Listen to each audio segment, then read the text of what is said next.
So we'll be talking about House File 10, but I'm going to move House File 10 to be recommended to be re-referred to the Committee on Health, Finance, and Policy.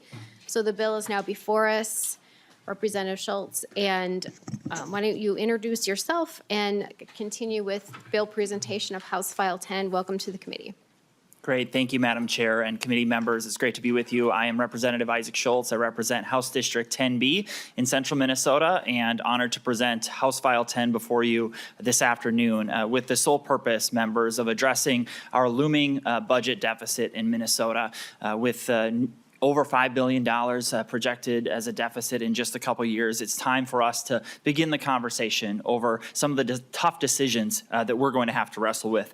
And so House File 10 is that first step to get us on a path towards fiscal responsibility and to reprioritize Minnesota's priorities with the people and the taxpayers and the citizens of America and the people of Minnesota. And so we've seen that for far too long there have been spending priorities placed in areas that frankly many Minnesotans don't support. And following the last election and looking at our budget outlook in Minnesota, it's important for us to take a look at the programs that are provided and see that in state policy today, currently there are many people who are here in our state illegally receiving public benefits. And for the purposes of our discussion today, we're discussing the dollars that are spent in the area of higher education. And so Section 2 of this bill specifically addresses the tax dollars that are going to support people who are here illegally, and we, in this bill, will change the eligibility requirements around the North Star Promise Act. And while this is a relatively new program, still going through its first full academic year, we already know that over $86,000 of taxpayer dollars have gone to fund people who are here illegally. And it is my goal through this bill that we really take a look at the eligibility requirements for tax dollars as they are meant to benefit the people of Minnesota, the taxpayers of Minnesota, the citizens of our country, that we take a look at this because our state policy today, not only through the North Star Promise Act, but through other priorities that the Office of Higher Education provides, has resulted in, just in 2023 alone, over $2.7 million going to support people who are here illegally. And so House File 10 will address those eligibility requirements and to ensure that we are helping make Minnesota more affordable. With this bill, hundreds of millions of dollars in years to come will be able to be protected for Minnesota taxpayers and American citizens. With that, I'm eager to hear the testimony. I ask for your support today and also eager to answer your questions. Thank you. Thank you, Representative Schultz. So I think what you're referring to is, unfortunately, we don't have a fiscal note as we are so new in being fully duly organized. But a fiscal note has been requested a couple months ago. It is being put together, and in lieu of that, the Office of Higher Education, who is right behind you, did present some information to us. And you referenced one of those that was the total through the DREAM Act. So, and I think you mentioned this in your testimony, that already those that are here illegally cannot access any of the state grants or loan forgiveness or scholarship money through OHE, and only through the DREAM Act, which was enacted in 2013, can they access any of those funds. And you had referenced specifically the Minnesota state grants that have been received in fiscal year 23 of $2.775 million. And if I misspeak, please, OHE, just raise your hand because they are literally right behind you. So we don't have an official fiscal note, which of course I don't like to do, and I would rather not do it this way. So my promise to the committee members is that when the fiscal note is fully put together, I do have like the components of it here, and I will bring that bill back so that we can review the fiscal note. So I'm willing to move this forward to the next committee so we can also have that committee of jurisdiction conversation there. But a fiscal note has been requested. I have the fiscal components in front of me. OHE are the ones that provided it, and we can get this to all members as well. I don't know if you have that as part of your packet today, or any, Representative Schultz.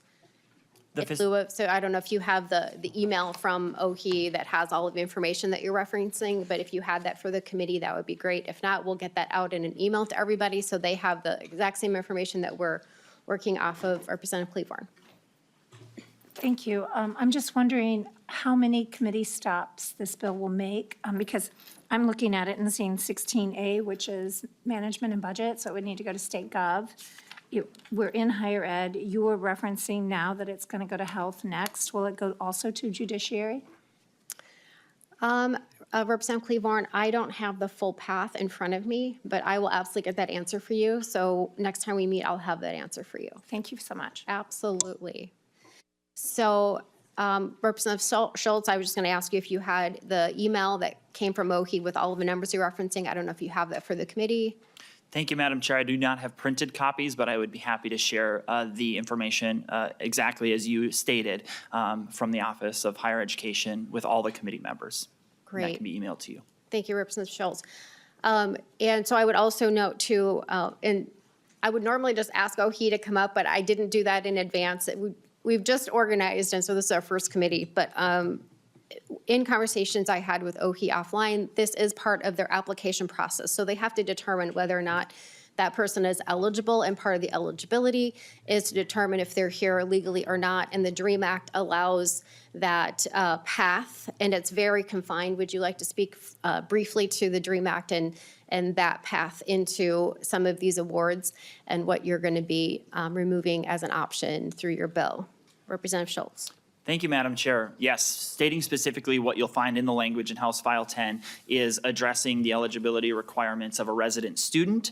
And in state law, currently, you referenced, Madam Chair, correctly that in 2013, the state statute is 135A.043, the resident tuition that essentially provides for people who are here illegally to gain access to government dollars, specifically in the area of higher education.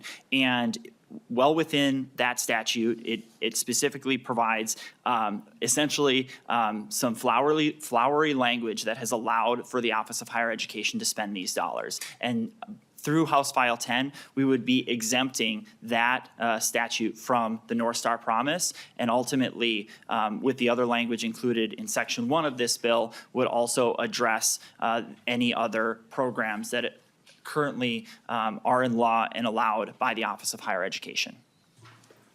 Thank you, Representative Schultz.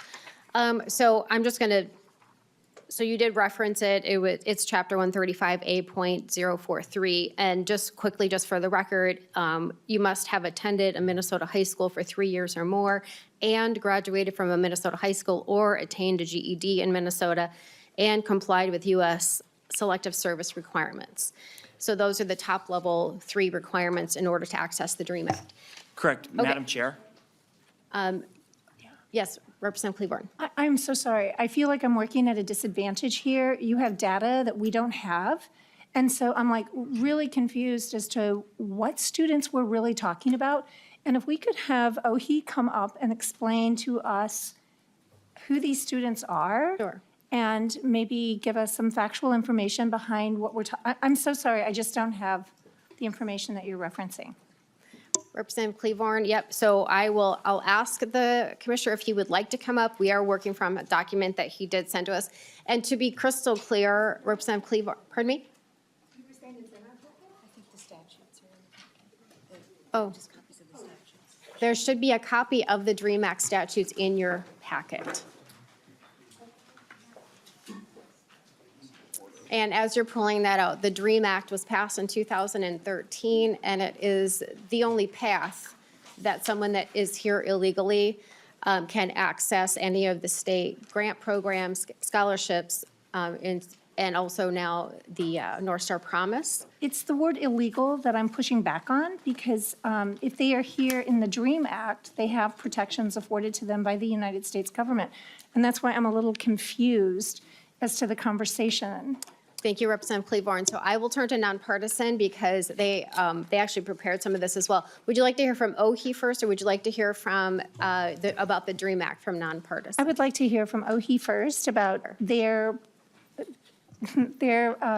statement about the students. I think that would be helpful to all of us.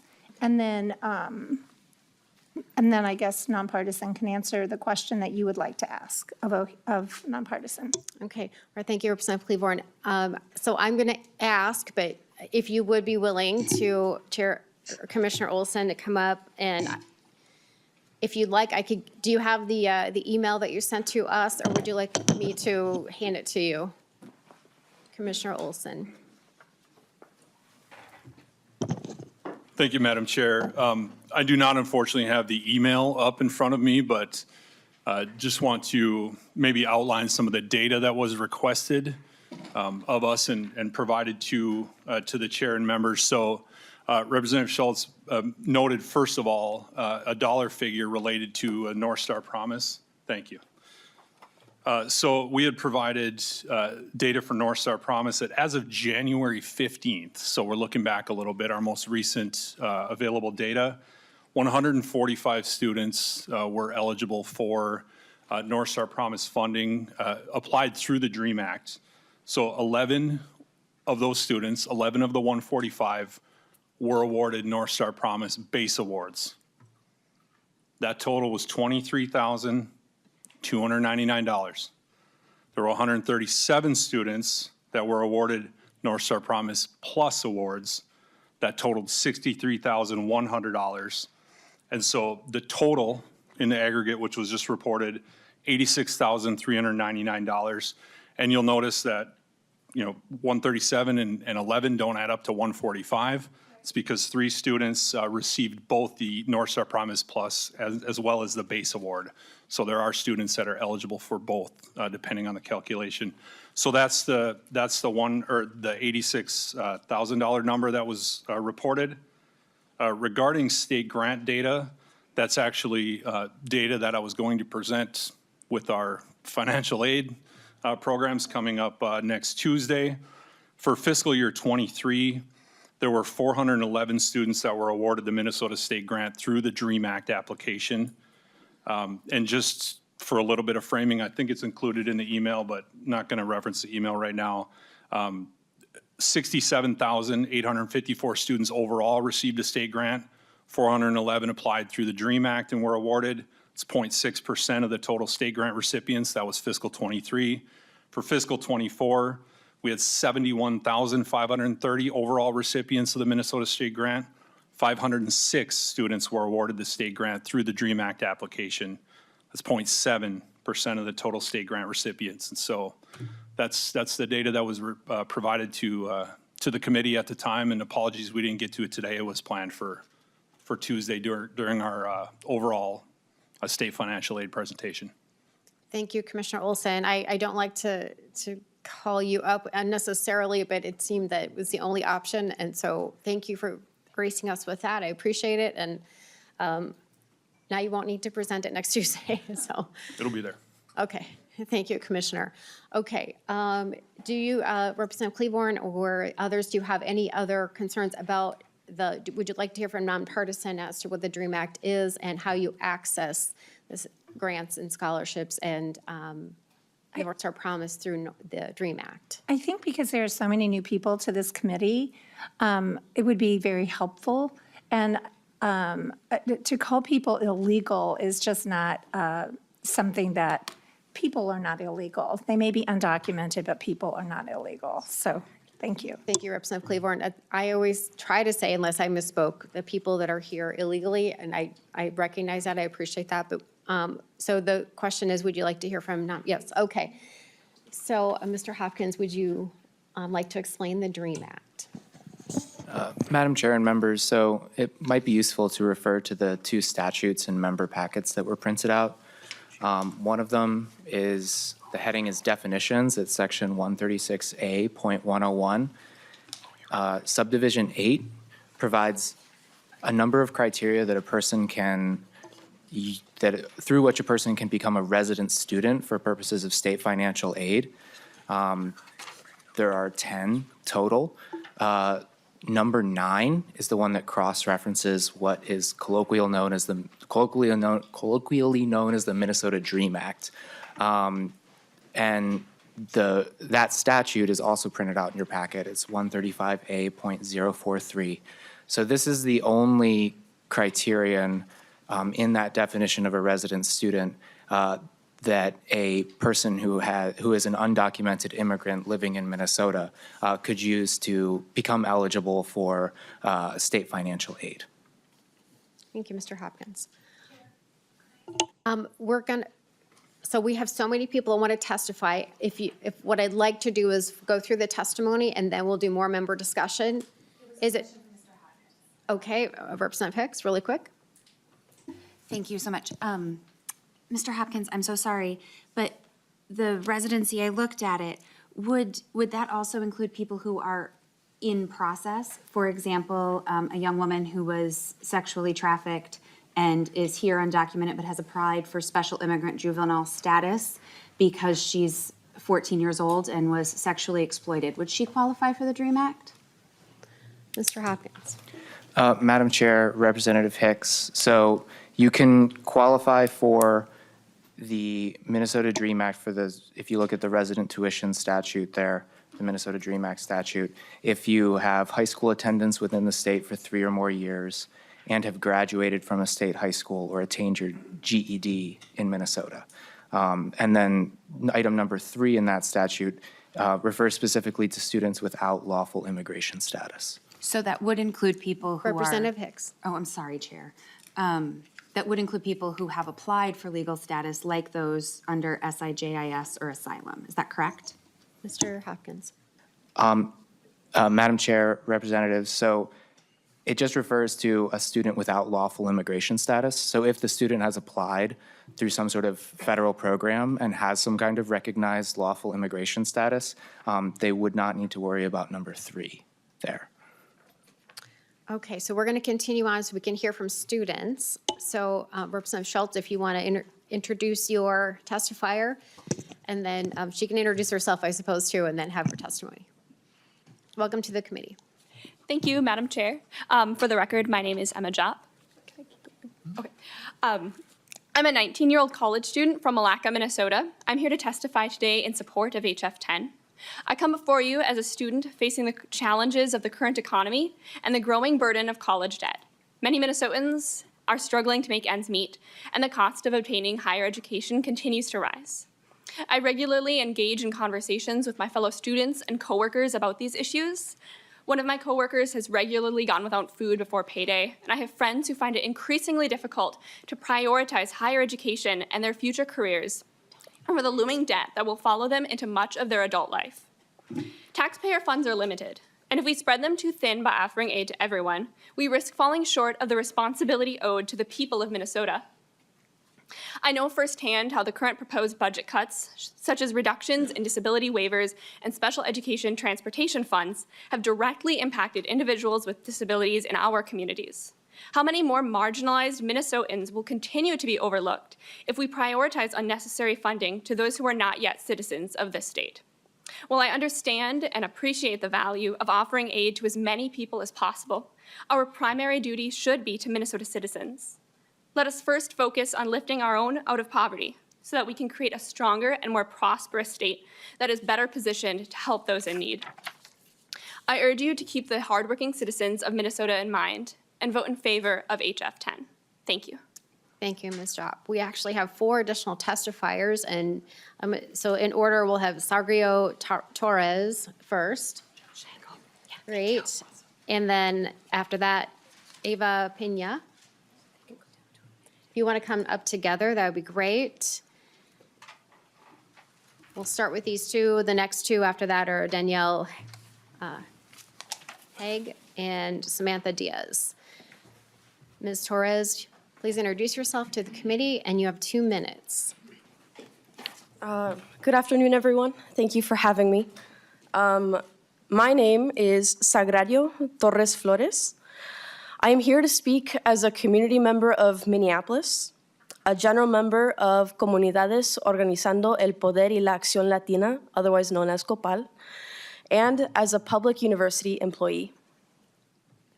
At the university I work at, I am the point person for resources and support for our Latina, immigrant, and Spanish-speaking students. My day-to-day work includes meeting with students to talk through different career paths, map out graduation plans, and apply for financial aid opportunities. I have the privilege of holding space for students and the stories they share. My work has allowed me to see the direct impact the North Star Promise Grant has had on the academic success of our students. Many of the students I engage with are the first in their families to attend college. Outside of school, these students are full-time employees, parents to young children, freelance workers, overnight workers, construction workers, and caretakers of siblings, nephews, and cousins. To the school, they are our future nurses, entrepreneurs, diplomats, public school educators, architects, and mechanical engineers. Those of us who are afforded the privilege of attending university may remember wearing many of these hats at the same time. The North Star Promise Grant understands the demands of a college education and sees students as more than their aspirations. It sees them for all of the hats they wear in and outside of school. It understands that for students to perform well inside the classroom, they have to be okay outside of the classroom. Thank you, Ms. Torres. That's 2 minutes. I'll let you finish the last sentence, and then we'll go on to the next testifier. Stripping the North Star Promise from any currently eligible students only serves to hurt the future we are trying to build. Thank you. Thank you so much for your testimony. Ms. Pena, please introduce yourself to the committee and then continue with your testimony. You have 2 minutes. Hi, good afternoon, members of the committee. My name is Eva Pena, and I am a football member, a student at the University of Minnesota, and a North Star program beneficiary.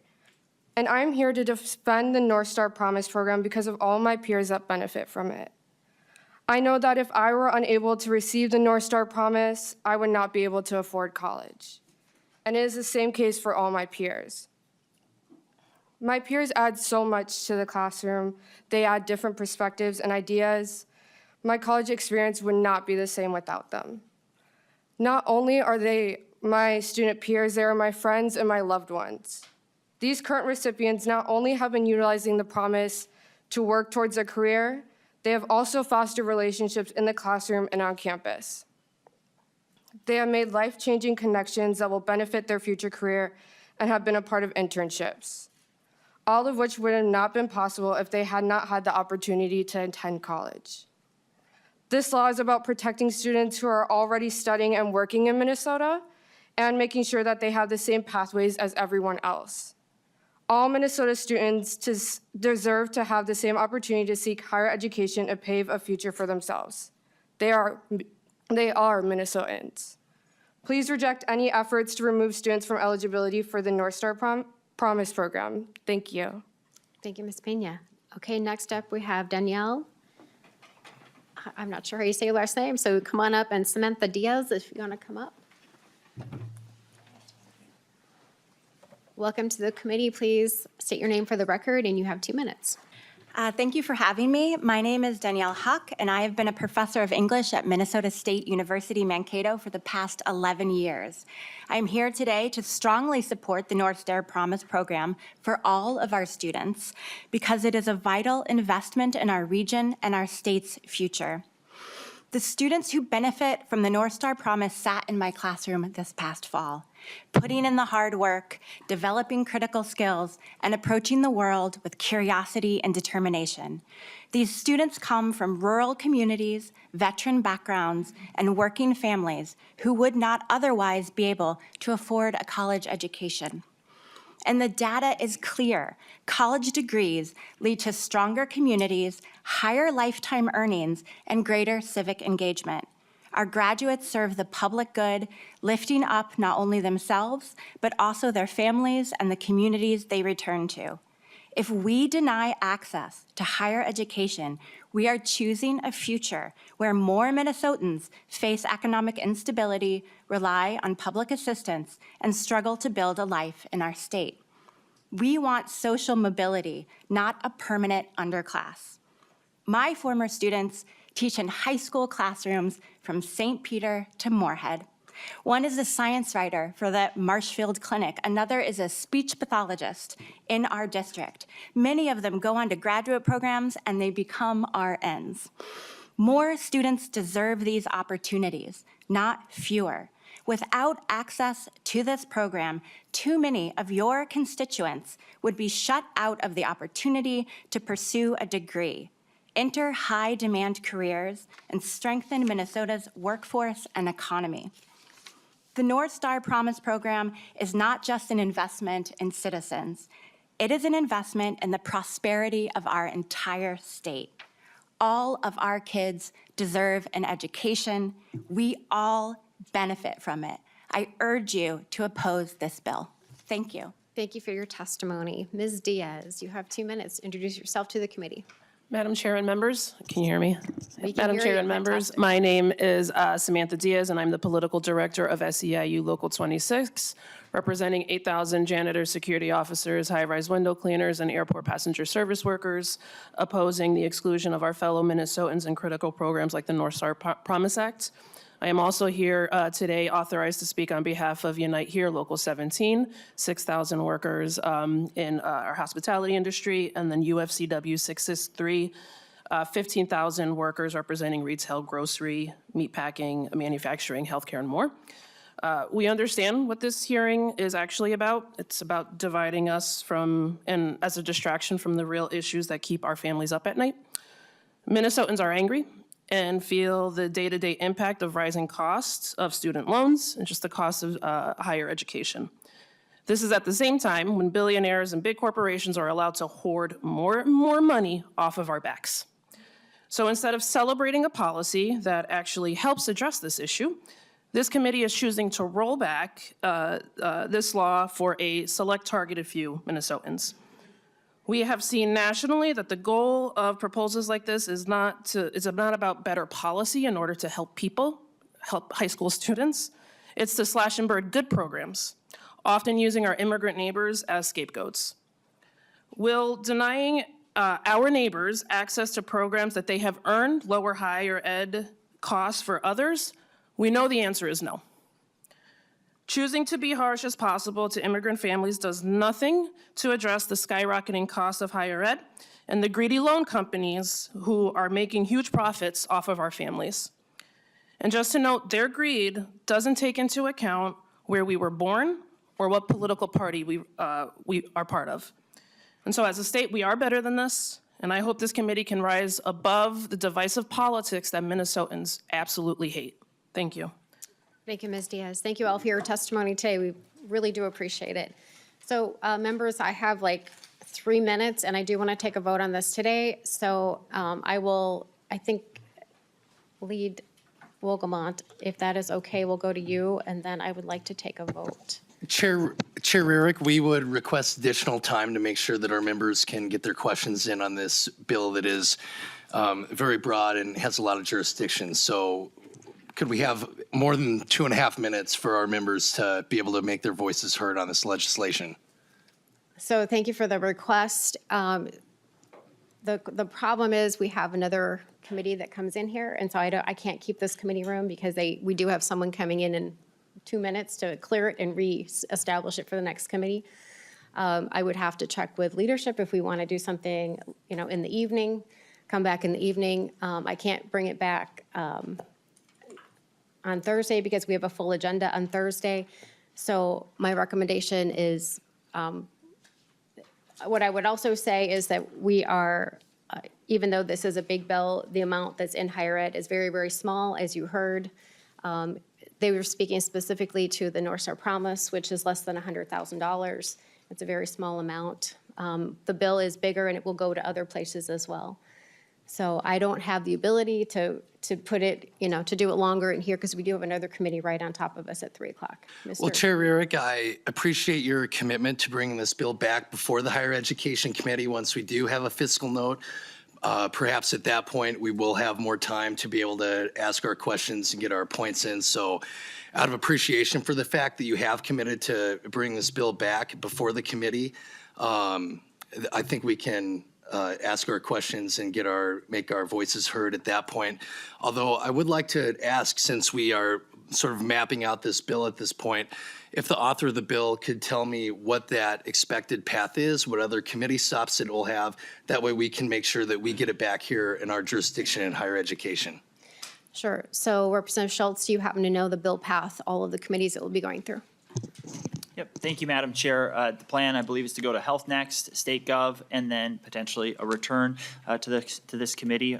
At that time, hopefully, we have more detail on the fiscal note, and this is also a work in progress. So if you have ways to make this bill better, we can work together on that. Thank you. So with that, I would like to move to a vote because we do have to close committee. I'm already a couple of minutes over. Madam Chair. Chair, first of all, can I request a roll call? Oh, of course. A roll call have been requested. A roll call will be granted. And so let me renew my motion and then we'll go to the roll call. Sorry, I wasn't quite finished.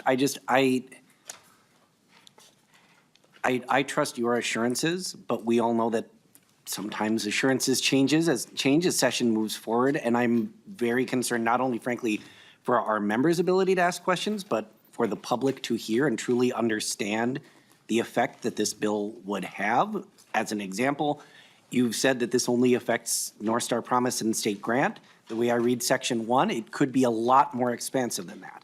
So I think, and maybe that's not the case. The point is we haven't had the opportunity to ask and answer those questions in a public forum. I would respectfully request that the proper approach would be to table this bill. Thank you, Representative Coulter. I'm not going to table the bill because I will demand that it comes back here when the fiscal note is completed, and I would prefer to have that deeper dive once the fiscal note comes back. You could have plenty of time to come up with questions and concerns. I have them as well. Unfortunately, I have another committee coming in here in the next, they're already going to be walking in any minute. So I would like to go to a roll call, and then we will, and you certainly can vote no. And yeah. Madam Chair. 1 second, please. Representative Noor, we are discussing whether or not we can have another committee hearing tonight. So we will, well, I have to check with leadership to see if there are rooms available and staff available and IT available and House media available, a room available, all those things. So I can't just promise a room tonight to continue the discussion. So I would like to move to a vote. So I'm going to renew my motion that House File 10 be Madam Chair, Representative recommended Noor to had a question. And I'm in the middle of bringing forward a motion because we do have to clear the room. We're already over. I renew my motion that House File 10 be recommended to be referred to the House, to a Committee on Health, Finance, and Policy, and you will take the roll. Committee Legislative Assistant can take the roll. Aye. Schwartz. Say aye. Aye. Allen. Aye. Coulter. No. Duran. Aye. Hanson. No. Hicks. Nope. Cleavorn. No. Liebling. No. Noor. Absolutely not. Novotny. Aye. Robbins. Scott. Aye.